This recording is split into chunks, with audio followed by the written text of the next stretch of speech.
Racism America में एक ऐसी चीज है, यानी कि नस्ल भेद अमेरिका में ऐसी चीज है जिससे अमेरिकी डरते हैं।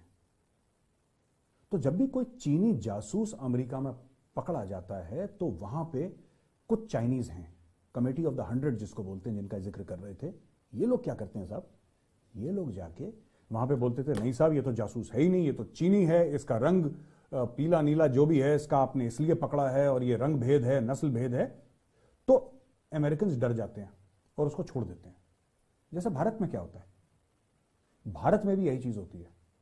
अगर आप बोलें, आप कुछ भी कमेंट करेंगे यहां पे और वामपंथियों को पसंद ना आए या कुछ चंद पॉलिटिकल पार्टीज को, राजनीतिक दलों को बात पसंद ना आए, तो बोलेंगे साहब ये जो आदमी है ना कम्युनल है।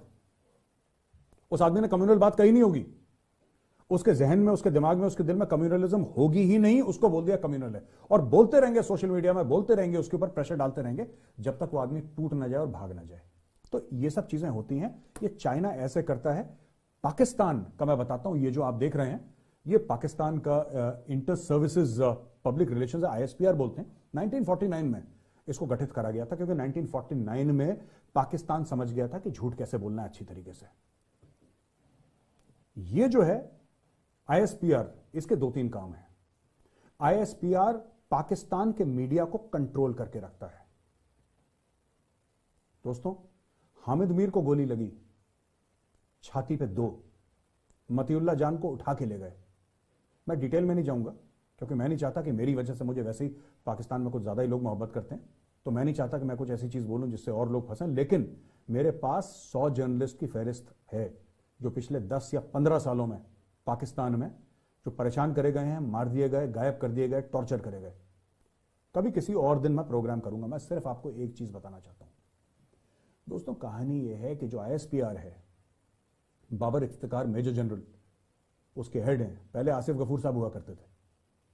इन लोगों ने पूरा का पूरा पाकिस्तानी मीडिया अपनी चंगुल में ऐसे पकड़ के रखा है कि कोई सांस ना ले पाए। ये धमकाते हैं, स्टूडियो के मालिकान को धमकाते हैं ये लोग। और स्टूडियो के नीचे एक काली वीगो की गाड़ी खड़ी रहती है, एक ब्रांड है गाड़ी का, वीगो मॉडल, आप देखिएगा, उसके अंदर रहते हैं आईएसआई के लोग।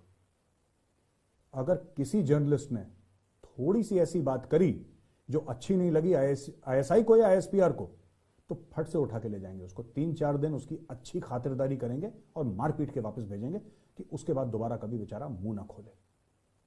आपने देखा होगा पाकिस्तान टेलीविजन पे इमरान खान को 100 बार हर रोज गालियां दे सकते हैं लोग। न्यूज एंकर इमरान खान के कपड़े फाड़ देंगे, लेकिन कभी जनरल कमर जावेद बाजवा का नाम नहीं लेंगे। लेंगे तो इज्जत और एहतराम के साथ। कभी ये नहीं बोलेंगे जनरल साहब उतर जाओ, बहुत लंबी सीढ़ियों पर चढ़ रहे हो, नीचे आ जाओ, जमीन पे आ जाओ, या जनरल को निकालो, कभी नहीं बोलेंगे। क्योंकि पाकिस्तान में इमरान खान को आप गाली दे दीजिए, कोई दिक्कत नहीं है, लेकिन अगर आपने आर्मी चीफ को कुछ बोला तो गुनाह अजीम है। और ये चेक करता है inter services public relations, media को मैनेज करना, किस जर्नलिस्ट को कितने पैसे देने हैं। वहां पे काफी जर्नलिस्ट हैं जो कि आईएसपीआर के पेरोल में हैं। और अगर आप आसिफ गफूर साहब के ट्वीट देखें पुराने, मैं ढूंढने की कोशिश कर रहा था, समय हो गया था आप लोगों से बातचीत करने का, मैं कर नहीं पाया, वरना उसको लगाता। जहां पे एक कोई फीमेल जर्नलिस्ट है, मैं नाम साना बूचा या कोई, मुझे नाम नहीं याद ठीक से, उस फीमेल जर्नलिस्ट को बोल रहे थे कि भाई तुमने अगर अपनी पेमेंट लेनी है तो आके ले लो। वो कुछ लड़ाई कर रही थी ट्विटर पे, तो जनरल साहब ने सीधा मुंह पे मारा थप्पड़ और ये बोला, मुझे जर्नलिस्ट का नाम याद नहीं है, अगर मैंने गलत जर्नलिस्ट का नाम ले लिया तो मैं माफी चाहता हूं। लेकिन जनरल साहब ने, जनरल आसिफ गफूर ने साफ कह दिया था कि अगर पैसा चाहिए तो आ जाओ, मैं पैसा दिलवा दूंगा तुम्हें। यानी कि खुद पाकिस्तानी आर्मी का एक मेजर जनरल ये कबूल कर रहा है ऑन ट्विटर कि हम लोग पैसा खिलाते हैं अपने जर्नलिस्ट को, और लोग खाते हैं पैसा। वहां पे पैसा लेके खबरें देते हैं, पाकिस्तानी आर्मी पैसा खिलाती। ये पाकिस्तान इस तरीके से दोस्तों काम करता है। अब पाकिस्तान आगे क्या करता है, इसके पहले मैं आपको यह दिखाना चाहता हूं कि कन्फ्यूशियस इंस्टीट्यूट ये किस बला का नाम है। दुनिया भर में कई सारे कन्फ्यूशियस इंस्टीट्यूट हैं और एक नक्शा है। अगर हम ये नक्शा देखें तो इस नक्शे में आप देख रहे हैं कि इसमें दिखाया है कि अमेरिका में, in America there are about 161 Confucius institutes. North America की बात कर रहा हूं मैं, साउथ अमेरिका की नहीं। यूरोप में 173 हैं, अफ्रीका में 54 हैं, एशिया में 118 हैं, और आपके ऑस्ट्रेलिया साइड में 19 हैं। ये जो इंस्टीट्यूट्स हैं कन्फ्यूशियस इंस्टीट्यूट, ये इंस्टीट्यूट कहने के लिए तो चीनी भाषा सिखाते हैं, लेकिन ये ब्रेन वॉश करते हैं लोगों का। ये भारत में भी है दोस्तों। अब आप देखिए, मैं आपको अगली तरफ ये दिखाता हूं कि ये कर क्या रहे हैं भारत में। ये जो कन्फ्यूशियस इंस्टीट्यूट है, देख रहे हैं, यूनिवर्सिटी ऑफ मुंबई जो है, इसमें एक कन्फ्यूशियस इंस्टीट्यूट है। और ये जो कन्फ्यूशियस इंस्टीट्यूट है यूनिवर्सिटी ऑफ मुंबई में, ये कोर्सेज देता है, वहां पे इसकी प्रॉपर बिल्डिंग है, वहां पे प्रॉपर इसका इंफ्रास्ट्रक्चर है, और यहां पे चाइनीज सिखाते हैं लोगों को। और चाइनीज सिखाते सिखाते मैं आपको बड़ी एक इंटरेस्टिंग बात बताऊंगा दोस्त। ये इनडायरेक्टली ये बताते हैं कि चाइना क्यों सुपीरियर है इंडिया से, अमेरिका से, सबसे। ये बच्चों को ब्रेन वॉश करते हैं कन्फ्यूशियस इंस्टीट्यूट में। हम लोगों ने क्यों परमिशन दे रखी है ये आप मुझसे मत पूछिए, मुझे नहीं पता, लेकिन ये कन्फ्यूशियस इंस्टीट्यूट है वहां पे। आप इसकी वेबसाइट में चले जाइए और आपको दिख जाएगा कन्फ्यूशियस इंस्टीट्यूट। ठीक है साहब। अब ये देखिए कन्फ्यूशियस इंस्टीट्यूट कौन कौन से कोर्सेज, ये मैंने इनकी वेबसाइट से लिया है। Short term certificate in Chinese Mandarin, 48 घंटे। ये माल पूरा चीनी है दोस्तों, सारा फ्रॉड का काम है, सारा चूरन का काम है। ये कहते हैं शॉर्ट टर्म मैंडरिन कोर्स 48 घंटे में सिखा देंगे आपको, 12,000 रुपए आपसे लेंगे। तो चाइनीज सिर्फ आपके दिमाग में, आपके जहन में जहर नहीं घोल रहे, वो आपसे पैसा भी ले रहे हैं, वो लूट भी रहे हैं। क्यों, बिना पैसे के चीनी तो कोई काम करता नहीं है।